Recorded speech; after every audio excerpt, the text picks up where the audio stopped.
क्या क्या देखा आपने? ये विज़िट करके देखे कि कितना काम कंप्लीट हुआ है। अभी ज़्यादा काम नहीं है, वो काम शायद 1-1.5 महीना में कंप्लीट हो जाना चाहिए।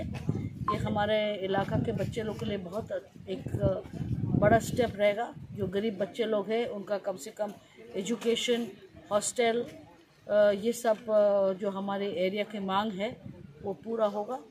तो अभी जैसे ये कंप्लीट होता है देखते हैं। हम लोग सब हमारे एमएलए साहब यहीं के बहुत कोऑपरेशन कर रहे हैं, जितने ऑफिसर्स हैं बहुत कोऑपरेट कर रहे हैं। So we are waiting for the school to get completed and all the best to this region OMP for letting the school come to your area.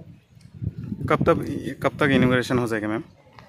ये आपके लोग तो बोल रहे हैं कि ये 15 तक हो जाना चाहिए। So I am keeping my fingers cross कि 15 तक हो जाना चाहिए। ये आपके डिपार्टमेंट के आदमी लोग हैं जिसको काम कंप्लीट करना है। मैं तो फिर आऊँगी इंस्पेक्शन करने के लिए। Thank you.